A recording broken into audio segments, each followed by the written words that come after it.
దేవుని సంఘమును గూర్చి దేవుని యొక్క ప్రణాళిక ఏమై ఉంది?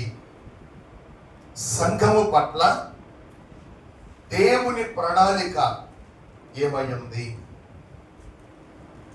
చాలాసార్లు మన గురించి మనం చాలా ఆలోచనలు కలిగి ఉంటాం.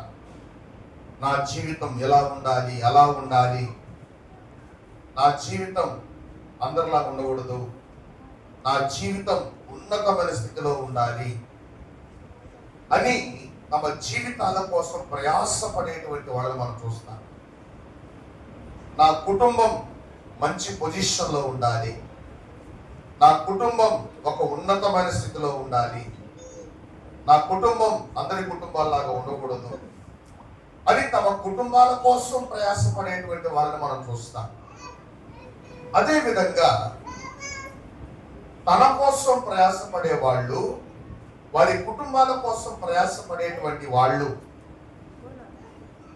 ఒకరైతే, ఈ భూమి మీద దేవుని సంఘం ఎలా ఉండాలి అని ఆ సంఘమును గూర్చి ప్రయాసపడేటువంటి దేవుడు ఆయన మనతో కూడా ఉన్నాడు. హల్లెలూయా. దేని గూర్చి? సంఘమును గూర్చి దేవుడు ఒక ఉన్నతమైనటువంటి ప్రణాళికను కలిగి ఉన్నాడు. సంఘమును గూర్చి దేవుడు కలిగి ఉన్నటువంటి ఉన్నతమైన ప్రణాళిక ఏంటి అని మనం కానీ గమనిస్తే, ఈ సంఘము అనేటువంటిది దేవుడు అసలు మొదట ఎందుకు స్థాపించాడో మొదట మనం తెలుసుకోవాలి. దేవుడు దానిని ఎలా స్థాపించాడో మొదట మనం తెలుసుకోవాలి. ఆ సంఘము పట్ల దేవుని యొక్క ఉన్నతమైనటువంటి ప్రణాళిక ఏమిటో మనము తెలుసుకోవాలి. దేవుని వాక్యం అంటుంది, అసలు ఎందుకు దేవుడు ఈ భూమి మీద సంఘాన్ని స్థాపించాడు, దేవుని యొక్క ఉద్దేశం ఏంటి? ఎవరి పాటికి వాళ్ళు పాత నిబంధన గ్రంథంలో దేవునికి ప్రార్థన చేస్తూ అబ్రహాము, ఇస్సాకు, యాకోబు, యోసేపు, యోబు వీళ్ళందరినీ మనం గమనిస్తే, నోవాహు, వీళ్ళంతా కూడా దేవునితో ఒక వ్యక్తిగతమైనటువంటి ప్రార్థన అనుభవం, ఒక వ్యక్తిగతమైనటువంటి దేవునితో సహవాసం వారు కలిగి ఉండేటువంటి వారు. వారి జీవితాల్లో వారు కోరేది ఏంటంటే, నేను నా దేవునితో సహవాసం చేస్తే చాలు, నేను నా దేవునికి దగ్గరగా ఉంటే చాలు, నేను నా దేవుని ఆశీర్వాదాలు పొందుకుంటే చాలు, నా కుటుంబం దేవుని ఆశీర్వాదాలు పొందుకుంటే చాలు అని ఒక గిరి గీసుకొని వారు దేవునికి ప్రార్థన చేస్తూ ఉండేటువంటి వారు. నోవాహు గాని, అబ్రహాము గాని, ఇస్సాకు, యాకోబు, యోబు, ఇట్లా మనం చాలా మందిని చూస్తాం బైబిల్ గ్రంథంలో. అయితే మోషే కాలంకి వచ్చేటప్పటికి దేవుడు అన్నాడు, ఒక్కొక్కరు కాదు, ఇశ్రాయేలు ప్రజలందరూ కూడా ఆశీర్వదించబడాలి, ఇశ్రాయేలు ప్రజలందరూ కూడా నా నుండి దీవెనలు పొందుకోవాలి అని దేవుడు ఇశ్రాయేలు ప్రజల గూర్చి ఒక ఉన్నతమైనటువంటి ఆలోచన కలిగి ఆయన ఒక ప్రత్యక్షపు గుడారాన్ని దేవుడు నిర్మించాడు. దాన్నే మనము టెబర్నికల్ లేకపోతే దేవుని మందిరము, దేవుని గుడారము అంటాం. ఎందుకు దేవుడు ఈ భూమి మీద ఒక మందిరాన్ని ఏర్పాటు చేశాడు? కారణం ఏమిటంటే, ఆ మందిరము దగ్గరికి ఎవరైతే వస్తారో, మందిరం దగ్గరికి ఎవరు వస్తారు చెప్పండి? ఎవరు వస్తారు మందిరం కాడికి? నిన్ను ఎవరైనా కలుసుకోవాలంటే ఆడికి వస్తారు? నీ ఇంటికి వస్తారు, నీ ఇంటికి వస్తారు. మరి దేవుణ్ణి కలుసుకోవాలంటే ఆడికి రావాలి, దేవుని ఇంటికి రావాలి. దేవుని మందిరానికి రావాలి. ఈ మాటని మనము నిర్గమాకాండం అందరూ బైబిల్ తీయండి. నిర్గమాకాండం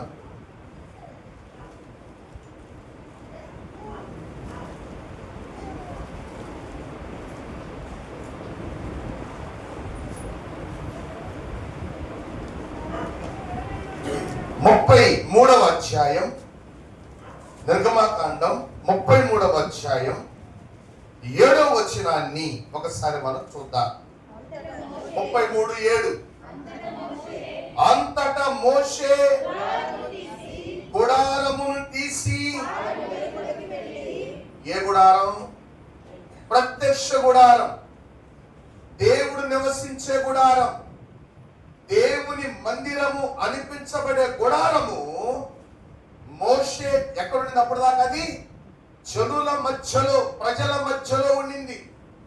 ఇప్పుడు ఆ గుడారమును తీసి పాలెము వెలుపలికి వెళ్ళి పాలెమునకు దూరముగా దాన్ని వేసి దానికి ప్రత్యక్షపు గుడారమును పేరు పెట్టెను. ఇప్పుడు అసలు పాయింట్కి వస్తున్నా. యెహోవాను వెదకిన ప్రతివాడును. ఎవరిని వెదకిన? యెహోవాను వెదకిన ప్రతి వాడును పాలెమునకు వెలుపలనున్న ఆ ప్రత్యక్షపు గుడారమునకు వెళ్ళుచు వచ్చెను. హల్లెలూయా.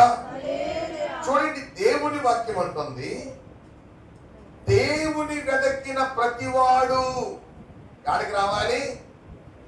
చెప్పాలి మరలా, గట్టిగా చెప్పండి.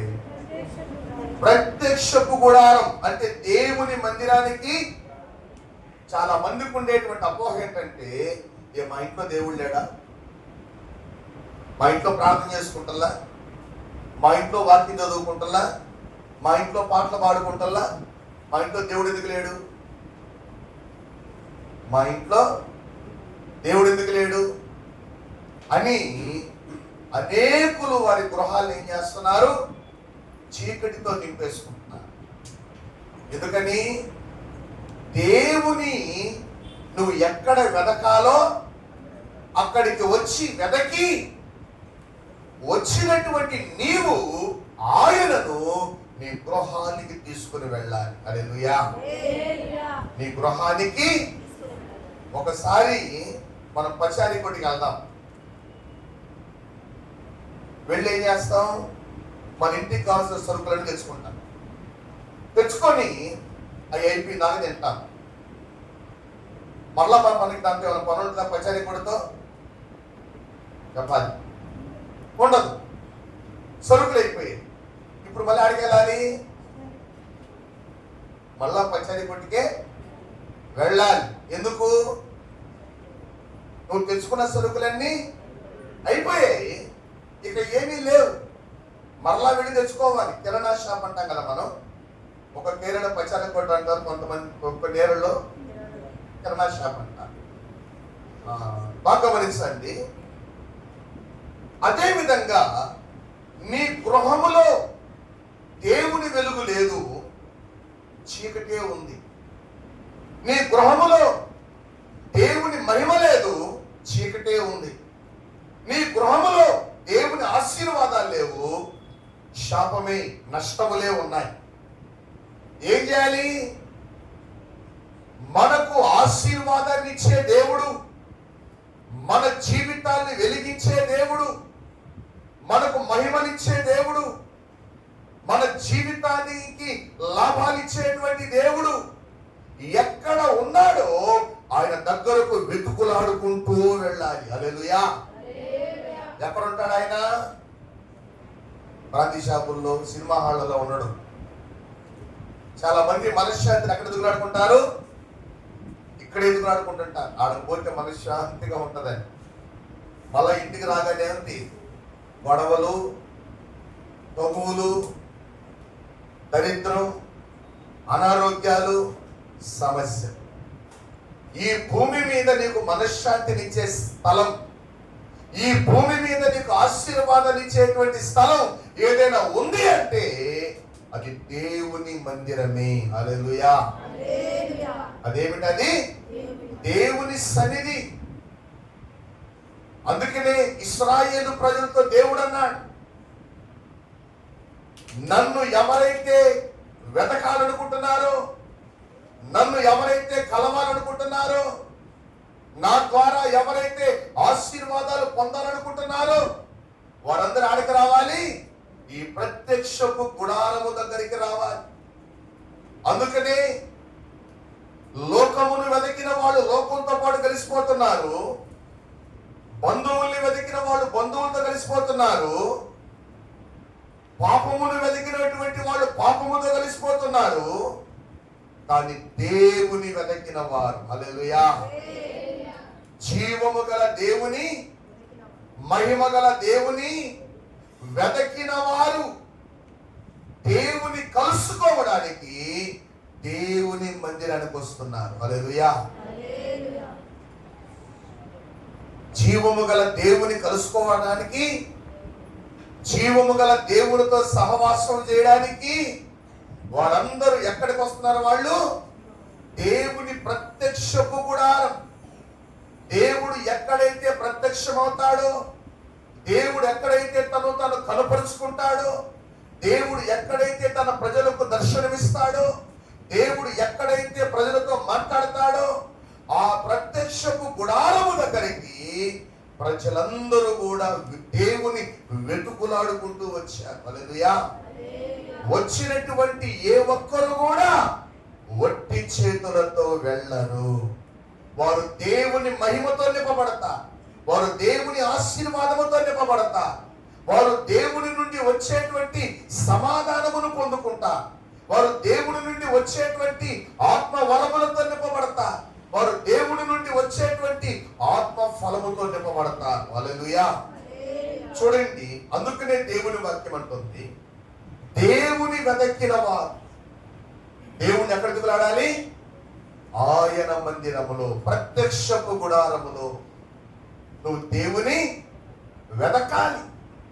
అందుకని దావీదంట 122వ కీర్తన మొదటి చరణం, యెహోవా మందిరమునకు వెళ్ళుదామని, యెహోవా మందిరమునకు వెళ్ళుదామని జనులు నాతో అనినప్పుడు నేను రాను అన్నాడు దావీదు. మీరు పోయింది నేను వస్తానన్నాడా? ఏమన్నాడు? నేను సంతోషించి తిని యెహోవా మందిరమునకు, దేవుని మందిరమునకు, దేవుని పేరు పెట్టబడిన మందిరమునకు వెళ్ళుదామని జనులు నాతో అనినప్పుడు నేనేం చేశాను? నేను సంతోషించాను. నీవు దేవుని సన్నిధికి సంతోషముతో వస్తే దేవుడు రెట్టింపు సంతోషముతో నీ గృహాన్ని ఆశీర్వదిస్తాడు. హల్లెలూయా. ఏడుచుకుంటా వచ్చేవరకు, ఎందుకు వచ్చానురా బాబు, ఎందుకు వచ్చానురా దేవుడా, ఎప్పుడెప్పుడు ప్రార్థన అయిపోతుంది, ఎప్పుడెప్పుడు పోయి కూటి కాడ కూర్చుంటామా, కొండ కాడ కూర్చుంటామా అని చెప్పి అవి ఆలోచించుకుంటా కూర్చున్నాం అనుకో, నీకు దేవుని నుండి ఏమీ పొందుకొని. దేవుని నుండి ఒక భక్తుడు అన్నాడు, మనకి తాబేలు తెలుసుగా, తెలుసా తెలీదా? తాబేలు తెలుసు, చిరతపులి, జింక అక్కడ చూస్తున్నా సార్, తెలుసా తెలియదు ఇంతకీ? తాబేలు ఎట్టొస్తుంది, ఎక్కడొస్తుంది? మందిరానికి వచ్చేటప్పుడు అట్లా ఉంటాం మనం, ఎట్టుంటాం? తాబేళ్ళు లాగా పోతాంలే రెడవ పడలే, పిల్లకలు రెడీ చేయబడలే, వాళ్ళ మూతులు తుడిసి వాళ్ళు రెడీ చేసుకొని ఆరి కేరా ఎట్టొస్తాం లోపలికి చెప్పాలా? తాబేళ్ళు లాగా వస్తుంది.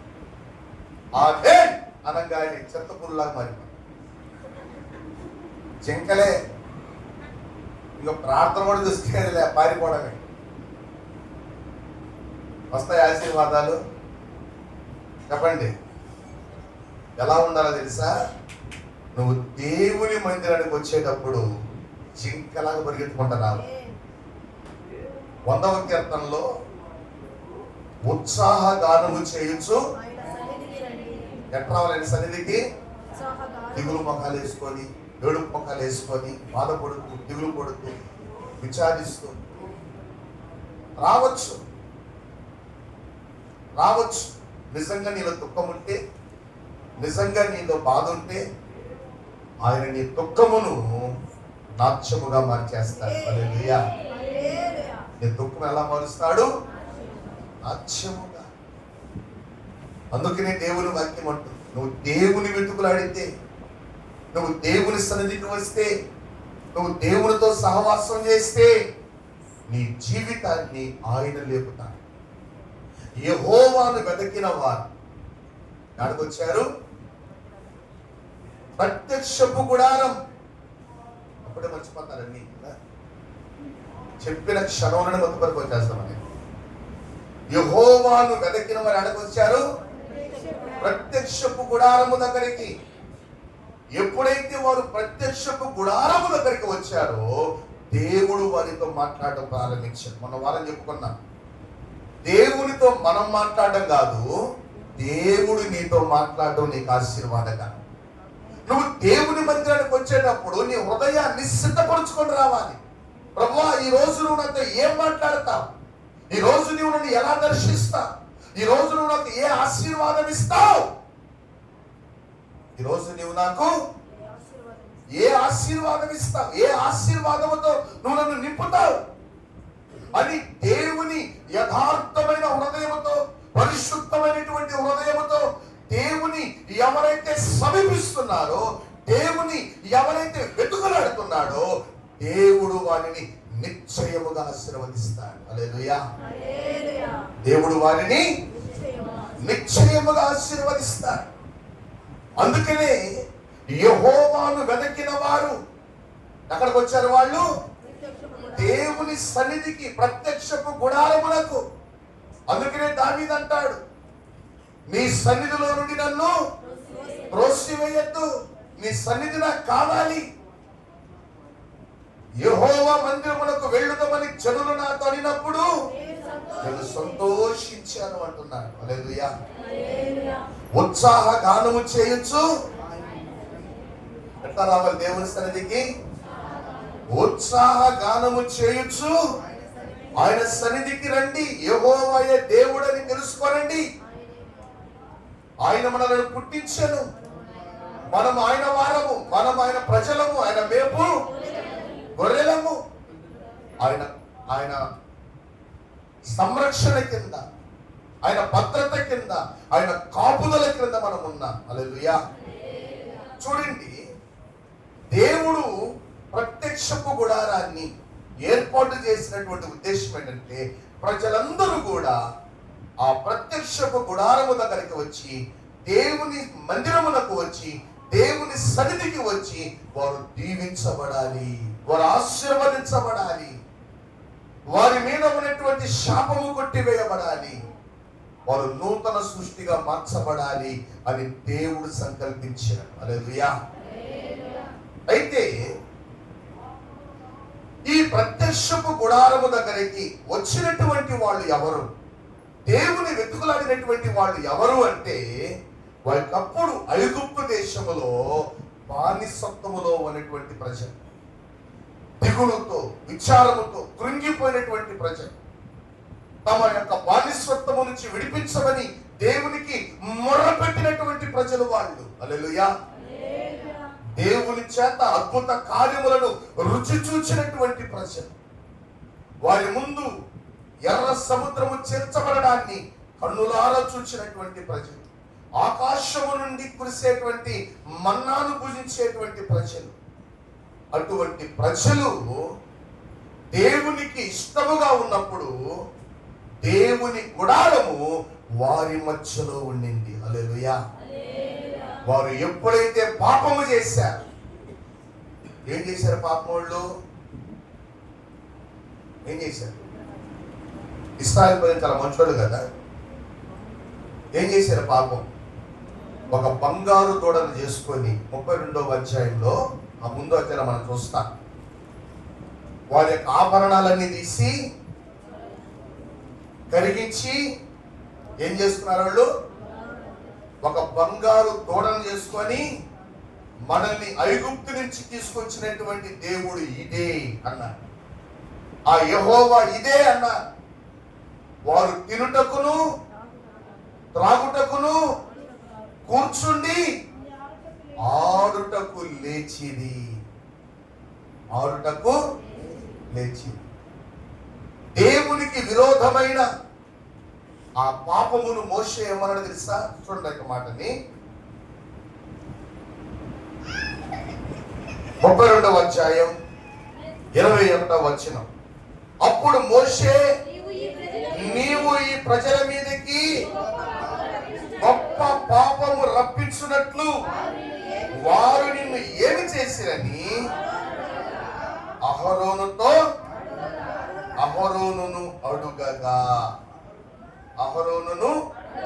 అడుగగా. అంటే వారు చేసిన పాపం ఎలా ఉంది?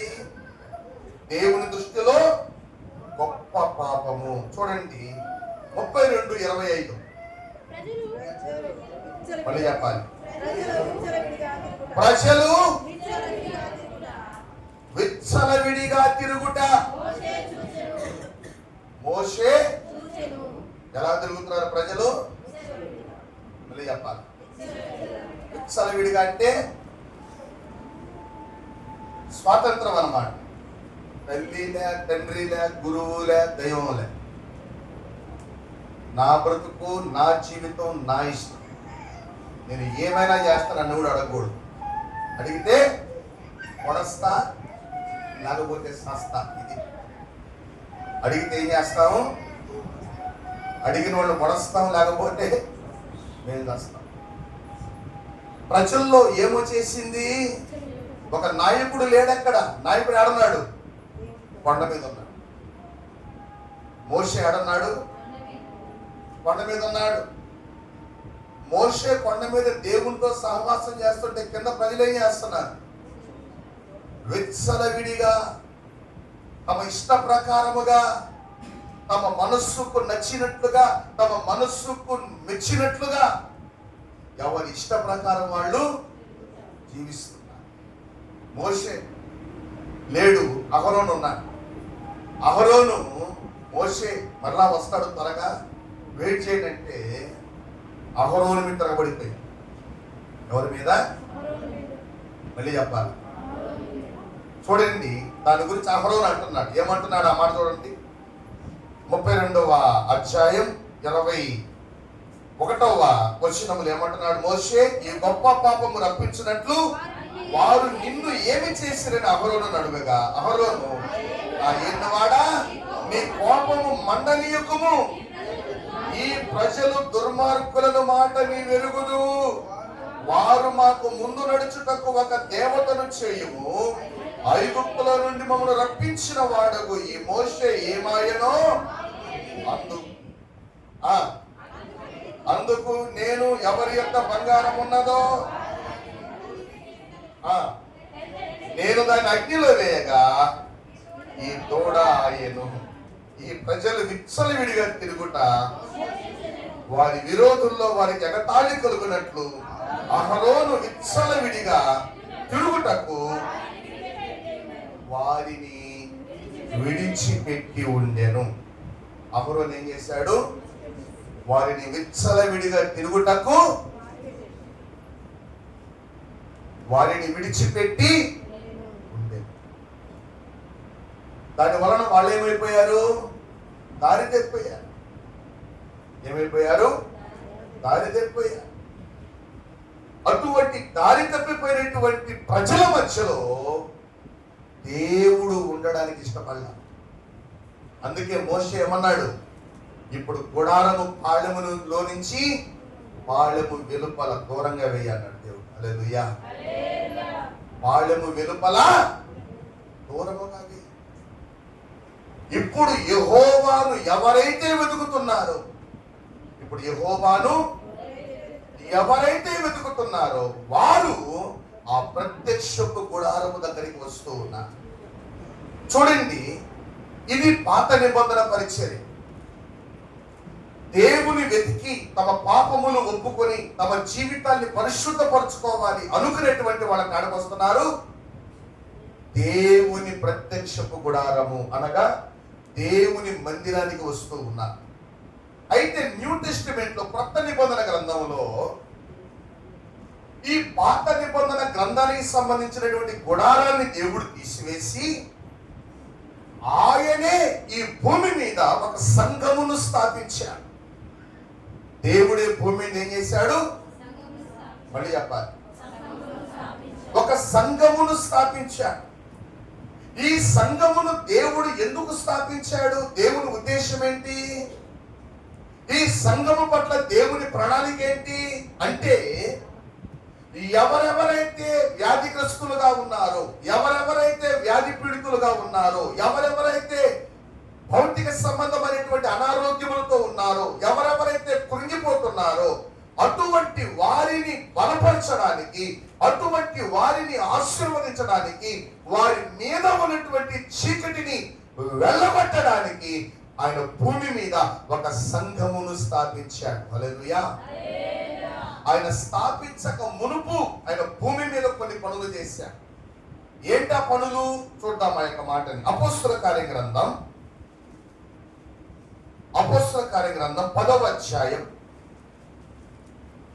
అపోస్తల కార్యాలు 10వ అధ్యాయం 38వ వచనం ఒకసారి మనం చూద్దాం. అదేవిధంగా దేవుడు నజరేయుడైన యేసును, దేవుడు నజరేయుడైన, మళ్ళీ చెప్పాలి, యేసును పరిశుద్ధాత్మతోను శక్తితోను అభిషేకించెనను నదియే. దేవుడు ఆయనకు తోడే ఉండెను గనుక, దేవుడు ఆయనకు తోడై ఉండెను గనుక ఆయన మేలు చేయుచు అపవాది చేత పీడింపబడిన వారినందరినీ స్వస్థపరుచుచు సంచరించుచుండెను. ఇది యేసు ప్రభువు ప్రారంభించిన పరిచర్య. ఈ భూమి మీద ఆయన దేవుని కుమారుడిగా, మనుష్య కుమారుడిగా, మానవావతారిగా వచ్చి యేసు ప్రభువు ప్రారంభించిన పరిచర్య. ఆయన బాప్తిస్మము తీసుకొని పరిశుద్ధాత్మ చేత నింపబడి 40 రోజులు రేయింబగళ్ళు ఉపవాస ప్రార్థనలో తన శరీరమును నలగొట్టుకుని తండ్రి సహవాసములో ఉండి ఆత్మ వరముల చేత, ఆత్మ ఫలము చేత నింపబడి మొట్టమొదట అపవాదిని ఓడించాడు. హల్లెలూయా. ఆ కొండ మీద ఏం చేశాడు? అరణ్యంలో అపవాదిని ఓడించాడు. శరీరాశ, నేత్రాశ, జీవపు డంబం, వీటిని దేవుని యేసు ప్రభువు ఏం చేశాడు? ఓడించాడు. ఆయన గెలిచాడు. గెలిచిన ఆయన బిడ్డలను గెలిపించాలని. హల్లెలూయా. గెలిచిన ఆయన, సాతానును ఓడించిన ఆయన తన ప్రజలను, తన బిడ్డలను గెలిపించాలని, వారి ముందు అపవాదిని ఓడింప చేయాలని ఆయన ఈ భూమి మీద ఒక సంఘమును స్థాపించాడు. హల్లెలూయా. ఆయన దేవుడు ఆయనకు తోడే ఉండి పరిశుద్ధాత్మ చేత నడిపించబడుతూ ఆయన అనేకులకు మేలు చేయొచ్చు, అపవాది చేత పీడించబడిన వారిని స్వస్థపరుచుచు.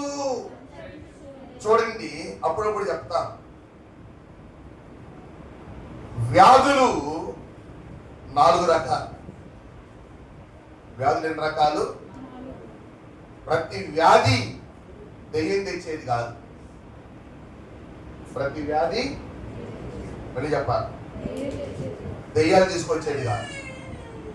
కొన్ని మనకు ప్రకృతి ద్వారా వచ్చేటువంటి వ్యాధులు ఉంటాయి.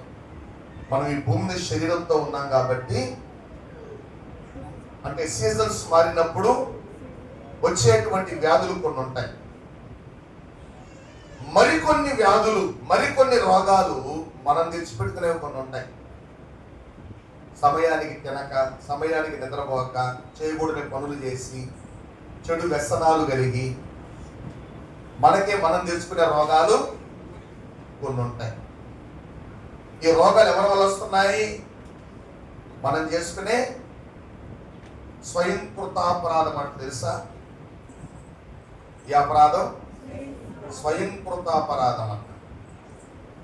తాగబాకలంటే తాగి లివర్లు పాడు చేసుకునేవాళ్ళు, కిడ్నీలు పాడు చేసుకునేవాళ్ళు, గుండె పాడు చేసుకునేవాళ్ళు, కీళ్ళు ఎముకలు ఎగరగొట్టుకునేవాళ్ళు. ఎందుకు ఎగరగొట్టుకుంటున్నారు? కొన్నిసార్లు మన తప్పదం ఉండొచ్చు, మరి కొన్నిసార్లు ఎదుటోళ్ళ తప్పిదం కూడా ఉండొచ్చు. మొత్తానికి ఏదో ఒక డ్యామేజీలు జరుగుతుంది. మరికొన్ని రోగాలు అపవాది వల్ల వస్తాయి. ఈ దురాత్మల వల్ల వచ్చేటువంటి రోగాలు ఏ స్కానింగ్లకు అందవు. దేనికి అందవు? ఏ బ్లడ్ రిపోర్ట్లకు అందవు. డాక్టర్ అంటే మీకు అన్నీ బాగానే ఉన్నాయి, మరి ఎందుకంటే అయిపోతుంది, నాకే అర్థం కావట్లేదు అని చెప్పి బలం మాత్రం లాగేస్తారు. ఎందుకు? వ్యాధి నిర్ధారణ కాదు అక్కడ. ఏ నిర్ధారణ కాదు? మందులు వాడుతూనే ఉంటావు కానీ జబ్బు బాగా అవుతుంది. మందులేమో అవి ఒకవేళ శరీర సంబంధమైన రోగాలు అనుకోండి, మందులు వేసుకుని తగ్గిపోతాయి. కానీ దురాత్మలు వచ్చే రోగాలు నువ్వు ఎన్ని మందులు వాడినా తగ్గవు. అవి ప్రార్థన ద్వారానే పోతాయి. హల్లెలూయా. దేవుడు ఎప్పుడైతే గద్దిస్తాడో, వారిలో ఉన్న దురాత్మ ఎప్పుడైతే బయటికి వెళ్ళిపోతుందో వాళ్ళు స్వస్థపరచబడతారు. ఏం పడతారు? వాళ్ళు స్వస్థపరచబడతారు. ఆ దెయ్యాల లోపలి నుంచి బయటికి పోకుండా నువ్వు ఎన్ని మందులు వాడినా ఉపయోగం ఉండదు. నువ్వు ఎంతమంది డాక్టర్లకు అడిగిపోయినా ఉపయోగం ఉండదు. డాక్టర్లందరూ మనుషులను బతికించే పని అయితే ఏ హాస్పిటల్లో ఒక్క రోగుడు చావడు. చచ్చిపోతాడా? ఎందుకు చచ్చిపోతున్నారు? బతికించడం మనిషి చేతుల్లో లేదు, అది దేవుడు మాత్రమే చేయగలిగిన పని. నరులకు ఆయుష్నిచ్చేవాడు దేవుడే. హల్లెలూయా. నరులకు ఎవరిస్తున్నారు ఆయుష్ని? మళ్ళీ చెప్పాలి, దేవుడు ఇస్తున్నారు. చూడండి, దేవుడు శోధించేటువంటి రోగాలు కొన్ని ఉంటాయి. ఎందుకు? ఆయన వైపు త్రిప్పుకోవడానికి, మనకి హాని చేయడానికి కానీ దేవుని వైపునకి త్రిప్పుకోవడానికి. దమస్కు మార్గంలో సౌలు యొక్క కళ్ళు గుడ్డివైపోయింది. ఎవరు చేశారు? సాతానుగాడు చేశాడా? దేవుడే చేశాడు. ఎందుకు? సౌలు పట్ల దేవుడికి ఒక ఉన్నతమైన ప్రణాళిక, ఒక ఉన్నతమైన ఉద్దేశం ఉంది. సౌలు తర్వాత రోజుల్లో ఒక అద్భుతమైనటువంటి పరిచయం చేయాలి. ఇది దేవుని యొక్క ప్రణాళిక. అందుకనే గాయపరచువాడను నేనే, మళ్ళీ చెప్పాలి, స్వస్థపరచువాడను నేనే. గాయపరిచే దేవుడు స్వస్థపరచకుండా ఉండడు. హల్లెలూయా. చూడండి, దేవుడు మన మేలు కోసం కొన్ని దెబ్బలు కొడతాడు. మనం బాగుపడాలని, చనిపోవాలని కాదు, చెడిపోవాలని కాదు. దేవుడు మన మేలు కోరి కొన్ని గాయములు చేస్తాడు. దేవుని వాక్యం అంటుంది, మనల్ని ఎవరైతే ఎక్కువగా ప్రేమిస్తారో ఆ స్నేహితుడు మన మేలు కోరి ఏం చేస్తాడు? గాయములు చేస్తాడు, దెబ్బలు కొడతాడు. ఎందుకు కొడతాడు దెబ్బలు? మీరు బాగుపడండి, మీరు బాగుండండి, మీరు చెడిపోబాకండి, మీరు మంచి స్థితిలో ఉండండి అని స్నేహితుడు మేలు కోరి గాయములు చేస్తే పగవాడు ఏం చేస్తాడు? పాపాలకు సపోర్ట్ చేస్తాడు. లాస్ట్కి జీవితాల్ని నాశనం చేస్తాడు, లాస్ట్కి కుటుంబాల్ని పాడు చేస్తాడు, లాస్ట్కి వీళ్ళు అగ్నిగుండంలో దొక్కుతారు. ఎందుకని? ఇది పగవాడు చేసే పని. నీవు మంచి కోరితే నువ్వేం చేస్తావు? గాయములు చేస్తావు. హల్లెలూయా. చూడండి ప్రియ దేవుని సంగమా, దేవుని వాక్యం అంటుంది, మన ఆత్మీయ జీవితంలో ఎవరైతే కీడుతో సమస్యలతో, బలహీనతలతో బాధపడుతూ ఉన్నారో అటువంటి వారికి మేలు చేయడానికి యేసు ప్రభు ఈ భూమి మీద సంచరించారు. ఆయన సంచరించి ఆయన వెళ్ళిపోయే సమయంలో ఈ భూమి మీద ఆయనకు రోల్ మోడల్గా, ఆయనకు మాదిరిగా ఒక సంఘాన్ని దేవుడు స్థాపించాడు. హల్లెలూయా. ఎందుకు ఈ సంఘం స్థాపించబడింది అంటే మత్తయి సువార్త 16వ అధ్యాయం 18వ వచనములో ఈ బండ మీద నా సంఘమును కట్టుదును, దాని ఎదుట పాతాళ ద్వారములు నిలబడలేవు అన్నాడు. హల్లెలూయా. అంటే పాతాళ ద్వారములు అంటే పాతాళ శక్తులు, చీకటి శక్తులు నిలబడకుండా పారిపోవాలంటే అది కేవలము సంఘము ద్వారానే సాధ్యము. హల్లెలూయా. సంఘము ఎప్పుడైతే ఉపవసించి ప్రార్థిస్తుందో, సంఘము ఎప్పుడైతే దేవునితో ఐక్యపరచబడుతుందో, ఎప్పుడైతే సంఘము దేవుని శక్తి చేత నింపబడుతుందో, దేవుని మహిమ చేత నింపబడుతుందో, ఆ సంఘము ఎదుట ఏ చీకటి శక్తులు కూడా పని చెయ్యవు, ఏ దురాత్మ శక్తులు కూడా పని చెయ్యవు. నీవు ఎవరితో సహవాసం చేస్తావో ఆ సహవాస దోషం వచ్చి నీ ఇంట్లో కూర్చుంది. ఎవరికైనా ఏదైనా బాగలేదు అనుకోండి, ఏం చెప్తాను పక్కనోడు, ఆడపోయి తాయి లేపకూడదా, ఆడపోయి చేయి చూపించకూడదా, ఆడపోయి కాలు చూపించకూడదా, ఆడపోయి ప్రశ్న చెప్పుకోకూడదా? ఎవడు చెప్తాడు? పక్కనుండి దెయ్యాలు చెప్తాయి. ఆడగో పోయి ఆ దెయ్యాన్ని ఇంటికి తెచ్చుకో. ఇంకా నీ ఇంట్లో మనశ్శాంతి ఉండకూడదు, ఇంకా నీ కుటుంబంలో ఆనందం ఉండకూడదు, ఇంకా నీ కుటుంబంలో ఆశీర్వాదమే ఉండకుండా ఏం చేయాలా? నువ్వు ప్రభు దగ్గరికి పో, యేసు ప్రభు దగ్గరికి నీ మోకాళ్ళు వేసి నీ పాపాలు ఒప్పుకొని ప్రార్థన చేయి అని దీవిసం చెప్తాయి దెయ్యాలు. ఏం చేయాలా? ఎవరికీ తెలియకుండా కొన్ని కట్లు కడతాయి. ఎందుకు? కుటుంబాన్ని పాడు చేయడానికి, జీవితాన్ని పాడు చేయడానికి, అడ్డమైన చోట్ల తిప్పుతా ఉంటాయి. ఎందుకు? కుటుంబాల్లో తోరడానికి. అందుకే చెప్తాను, ఏ స్థలాలకు పడితే ఆ స్థలానికి వెళ్ళబాకండి, ఆడబడితే ఆడ కూర్చోబాకండి, ఎవరితో పడితే వాళ్ళతో ముచ్చట్లు అయిపోకండి. ఎందుకు? ఆ దెయ్యాలన్నీ నీలో ఇంజెక్ట్ అయిపోయి ఇక నీకు మనశ్శాంతి ఉండదు, నీ కుటుంబానికి మనశ్శాంతి, నీ హృదయంలో సమాధానం ఉండదు, నీ ద్వారా ఎవడికి సమాధానం ఉండదు. కొంతమంది ముఖాలు ఉంటాయి మట మట మట మట మాడిపోతుంటాయి. మసాలా దోశ మామూలు దోశల కంటే మసాలా దోశ ఏం చేస్తారు?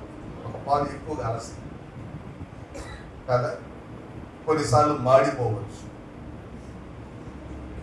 అయినా ఆర్డర్ పెట్టాం కాబట్టి తింటాం. కొంతమంది ముఖాలు ఎట్లుంటాయి? మాడిపోతాయి. ఎందుకు మాడిపోతుంటాయి? లోపల వెలుగు లేదుగా, లోపల దేవుని మహిమ లేదుగా. అందుకే మనం వెళ్ళేటువంటి స్థలాలు ఇవి అపవిత్రమైన స్థలాల, ఇవి పరిశుద్ధమైన స్థలాలు, ఇవి దేవుడు మెచ్చుకునే స్థలాల, దేవుడు అసహించుకునే స్థలాలు, దేవుడు అసహించుకునే స్థలాలు. మనం ఏం చేయాలి? వివేచించాలి.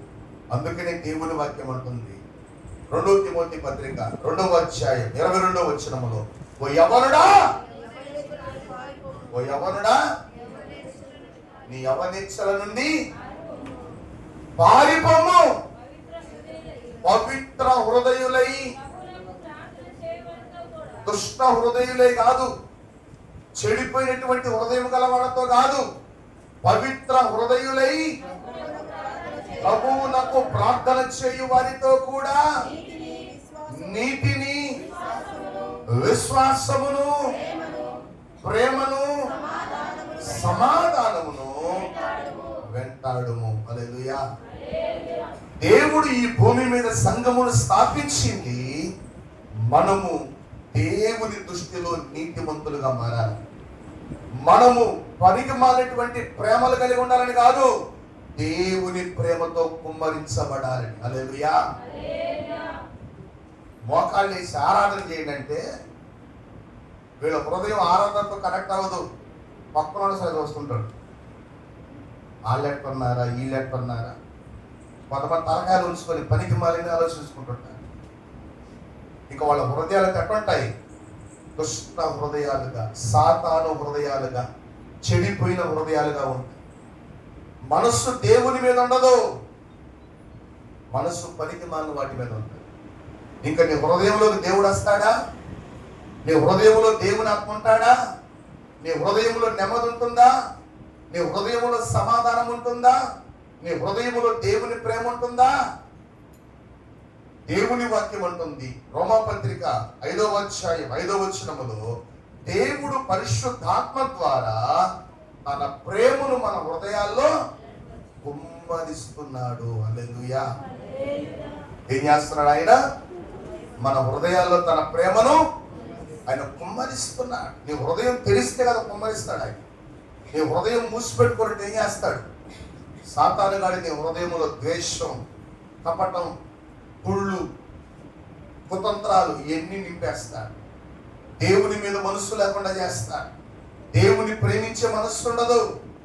అందుకనే దేవుని వాక్యం అంటుంది, ఓ యవ్వనుడా, నీ యవ్వనేచ్ఛల నుండి పారిపొమ్ము, పవిత్ర హృదయులై ప్రభువునకు ప్రార్థన చేయు వారితో కూడా నీతిని, విశ్వాసమును, ప్రేమను, సమాధానమును వెంటాడుము. హల్లెలూయా. దేవుడు ఈ భూమి మీద సంఘమును స్థాపించింది మనని ఆత్మ ఫలముతో నింపడానికి, దురాత్మ శక్తుల మీద మనకు అధికారం అనుగ్రహించడానికి. హల్లెలూయా. అందుకనే యేసుప్రభు అన్నాడు, ఈ బండ మీద నా సంఘమును, పాతాళ ద్వారములు దాని ఎదుట నిలబడలే. అవి చేతబడి శక్తులైన, కర్ణ పిశాచాలైన, సోది శక్తులైన, మాంత్రిక తాంత్రిక శక్తులైన ఆయన సంఘములో పని చేయవు. హల్లెలూయా. బిలాము అంటాడు అద్భుతమైనటువంటి మాట, సంఖ్యాకాండం 22వ అధ్యాయంలో ఏమంటాడు? యాకోబులో మంత్రము లేదు, ఇశ్రాయేలులో శకునము లేదు. యాకోబులో మంత్రాలు పనిచేస్తాయా? కట్లు తెగిపోతాయి. హల్లెలూయా. ఏం తెగిపోతాయి? కట్లు తెగిపోతాయి. యాకోబులో మంత్రము లేదు, ఇశ్రాయేలులో శకునము. వారి దేవుడే వారికి సహాయకుడుగా ఉన్నాడు. వారి దేవుడే వారికి సహాయకుడుగా ఉన్నాడు అని అంటున్నాడు. పాతాళలోక ద్వారములు దాని ఎదుట నిలబడలేవు. ఎందుకంటే అది నా శక్తితో నింపబడుతుంది, నా మహిమతో నింపబడుతుంది, నా ఆశీర్వాదముతో నింపబడుతుంది, నా ఆశీర్వాదముతో నింపబడుతుంది. అటువంటి బలము, అటువంటి మహిమ, అటువంటి ఆశీర్వాదము దేవుడు సంఘానికి అనుగ్రహించి ఉన్నాడు. ఈ సంఘములో ఎవరైతే చేర్చబడతారో, ఒక చిన్న మాట చెప్పి నేను ముగిస్తాను. ఇశ్రాయేలు సమాజములో చేర్చబడిన పరిశుద్ధులు. మళ్ళీ చెప్పండి, గట్టిగా చెప్పాలా?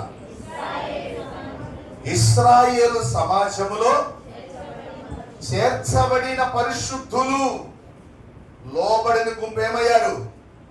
ఎండుటాకులు రాలినట్లుగా రాలిపోయారు. లోబడనొల్లని ప్రజలు, లోబడనొల్లని గుంపు. దేవుడంటే లెక్కలేదు, దైవజనుడంటే లెక్కలేదు, మంచి మాటలంటే లెక్కలేదు, తల్లిదండ్రులంటే లెక్కలేదు, కుటుంబ వ్యవస్థ అంటే లెక్కలేదు. విచ్చలవిడిగా జీవించేవారు. నేను అనుకున్నదే త్వరగా, నేను చెప్పిందే త్వరగా. ఏంటిది? విచ్చలవిడిత. ఒక కట్టుబాటు, ఒక దేవునితో సంఘముతో ఒక ఐక్యత లేనటువంటి వారు, లోబడనల్లని ప్రజలు ఏమైపోయారు? అరణ్యములో ఎండుటాకులు రాలినట్లుగా దేవుని సమాజములో చేర్చబడిన వారు, దేవుని ఆత్మ చేత వారు వాగ్దాన దేశములో ప్రవేశించారు. హల్లెలూయా.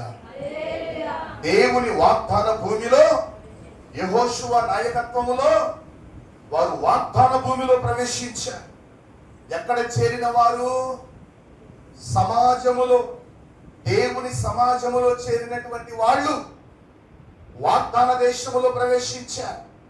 అదేవిధంగా యేసు క్రీస్తు తన స్వరక్తమిచ్చి సంపాదించిన ఆయన సంఘములో ఎవరైతే చేర్చబడుతున్నారో వారు దేవుని ఆత్మ చేత, దేవుని వాక్యము చేత వారు పరలోక పట్టణములో ప్రవేశిస్తున్నారు. హల్లెలూయా. సమాజమునకు వెలుపల ఉన్నవారు కాదు, సంఘానికి వెలుపల ఉన్నవారు కాదు, సంఘములో చేర్చబడిన వారు, సంఘ సహవాసములో ఉన్నటువంటి వారు వాగ్దాన దేశము. మన వాగ్దాన దేశం ఏంటి? పరలోక పట్టణం. హల్లెలూయా. మన వాగ్దాన దేశం. నువ్వు ఇక్కడ కళ్ళు మూస్తే కళ్ళు ఆడగలవాలా? మళ్ళీ చెప్తాను. ఉదయం పాట పాడతాను. ఏం పాట అది? మర్చిపోయి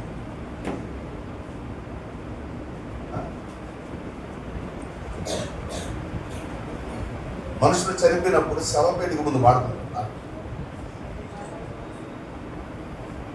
ఆంధ్రప్రదేశ్ కీర్తనలు, ఆంధ్రప్రదేశ్ కీర్తనలోను సియోను పుష్పం.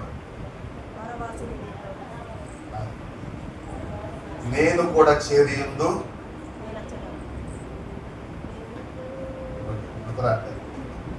సరే, నువ్వు కన్ను మూస్తే,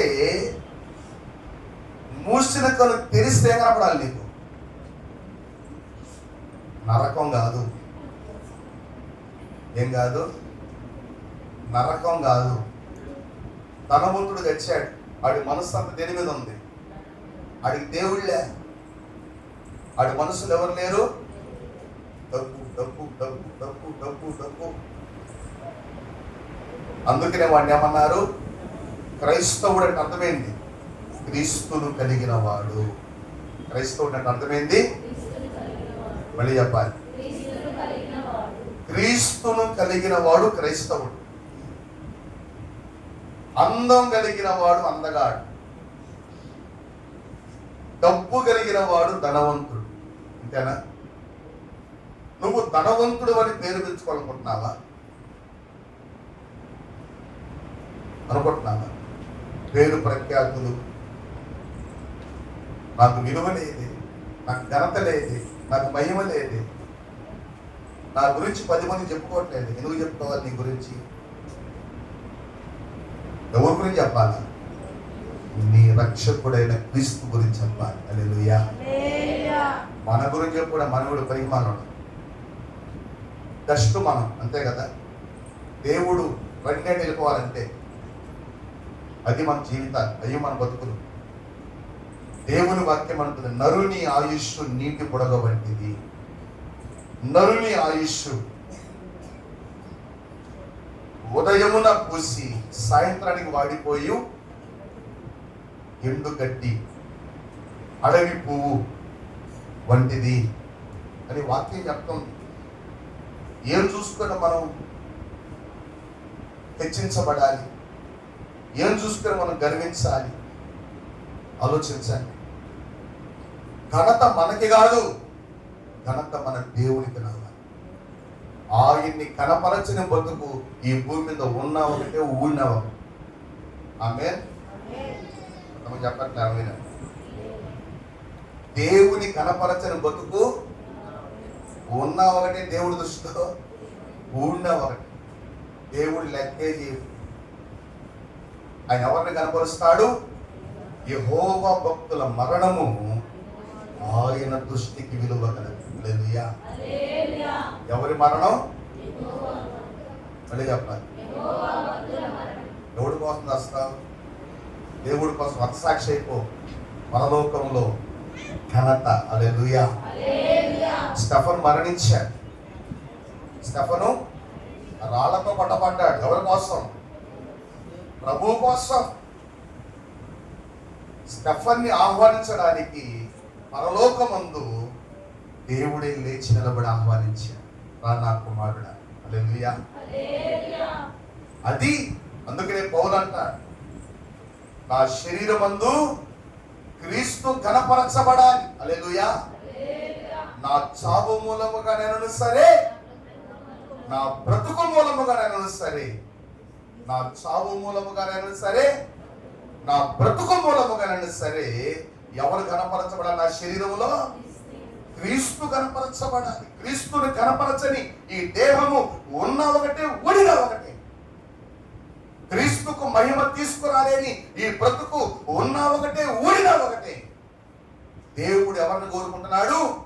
ఆయన్ని కనపరిచేవారిని, ఆయన్ని మహిమపరిచేవారిని, ఆయన్ని ఆరాధించేవారిని, ఆయన్ని హెచ్చించేవారిని దేవుడు కోరుకుంటున్నాడు. హల్లెలూయా. నువ్వు ఆ దేవుని సంఘములో నువ్వు చేర్చబడితే అపవాది శక్తుల మీద నీకేమొస్తుంది? విజయం. సంఘములో చేర్చబడడం అర్థమైంది ఆదివారం మాత్రం మందిరానికి రావడం కాదు. సంఘములో చేర్చబడడం అంటే నువ్వు మారు మనస్సు పొంది, నీ పాపముల నుంచి నువ్వు విడిపించబడి, నీ పాపమును నువ్వు అసహించుకొని, నువ్వు పరిశుద్ధినిగా మార్చబడి, పాప క్షమాపణ నిమిత్తం నువ్వు బాప్తిస్మము తీసుకోవాలి. హల్లెలూయా. ఏం తీసుకోవాలి? దేని నిమిత్తం?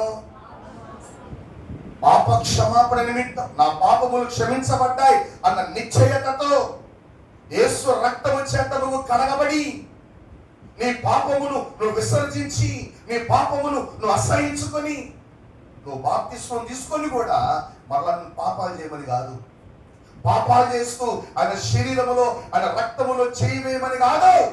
అది ఇంకా శాపం. అది అందుకనే దేవుని వాక్యం అంటుంది, ఆయన శరీరమని ఆయన రక్తమని వివేచింపక తిని త్రాగువాడు శిక్షా విధికి లోనవుతున్నాడు.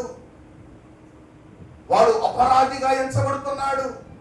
మీలో అనేకులు బలహీనులను, రోగులను అయి ఉన్నారు. చాలా మంది నిద్రిస్తున్నారు. ఎందుకు నిద్రిస్తున్నారు? వారు అయోగ్యముగా అందులో చేయి వేస్తున్నారు. చేయకూడని పనులు చేస్తూ చేయి వేస్తున్నారు. దేవునికి కోపము పుట్టించడానికి, దేవునికి రోషం పుట్టించడానికి మనం ఆయన కంటే బలవంతులమా? ఎలా వేయాలి చెయ్యి? పరిశుద్ధముగా మనల్ని మనం పరీక్షించుకొని చెయ్యి వేస్తే మనకి నిత్యత్వపు ఆశీర్వాదాలు వస్తాయి. హల్లెలూయా. ఒక వ్యక్తి ఎప్పుడైతే మారు మనస్సు పొందుతాడో వాని గూర్చి పరలోకములో సంతోషం కలుగుతుంది. హల్లెలూయా. సంతోషం ఎక్కడ? పరలోకములో సంతోషం. చూడండి ప్రియ దేవుని సంగమా, అటువంటి పరలోకపు సంతోషాలను పొందాలంటే నీ హృదయంలోకి ఎవరు రావాలి? యేసయ్య రావాలి. నీ హృదయంలోకి యేసయ్య రావాలి. అందుకే ఒక భక్తుడు పాట పాడాడు, నా హృదయము వింతగా మారెను, నా హృదయము వింతగా మారెను, నా హృదయము వింతగా మారెను, యేసు నాలో వచ్చినందున, యేసు నాలో వచ్చినందున. అర్థమైందంట? మన హృదయం ఎప్పుడు ఆనందంతో నింపబడతాది? యేసు మనలోనికి వస్తే. నువ్వు ఎప్పుడైతే మారు మనస్సుకు తగిన బాప్తిస్మం తీసుకుంటావు, పరిశుద్ధాత్మ చేత నింపబడతావు, అప్పుడు నువ్వు ఆయన సంఘములో చేర్చబడిన. ఎవరైతే బాప్తిస్మం తీసుకొని పరిశుద్ధాత్మ చేత నింపబడి ఆయన సంఘములో చేర్చబడతారో వారి మీద చీకటి శక్తులు పనిచేయవు, దురాత్మ శక్తులు పనిచేయవు, ఏ కీడు కూడా వారి మీద ఏలుబడి చేయదు. హల్లెలూయా. మనము శక్తి గల సంఘముగా, మహిమ గల సంఘముగా, అభిషేకము గల సంఘముగా మనం మార్చబడతాం.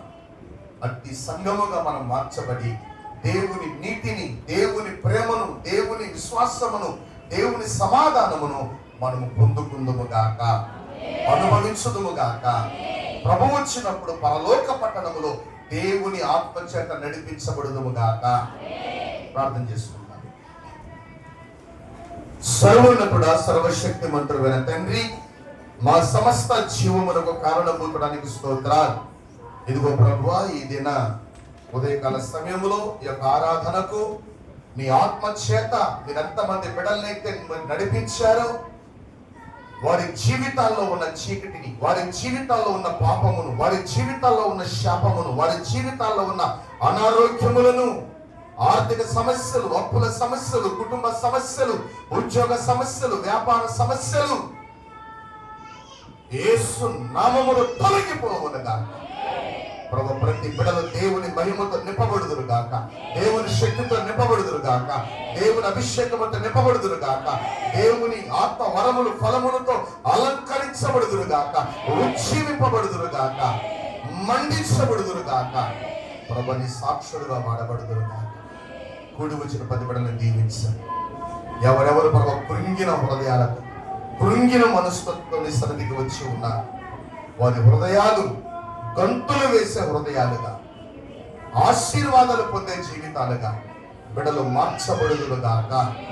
బిడ్డల జీవితాల్లో ఉన్న ప్రతి శోకము, దుఃఖము, వేదన, రోదన తొలగిపోవునుగాక.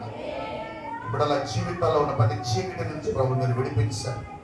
నీ మహిమ గల కార్యాలు బిడ్డల జీవితాల్లో మీరు బలంగా జరిగించారు. మీ నామమునకే మహిమ పొందుకున్నారు. కూడి వచ్చిన 10 బిడ్డని పేరు పేరున మీరు ఆశీర్వదించారు. నూతన అభిషేకముతో నింపండి.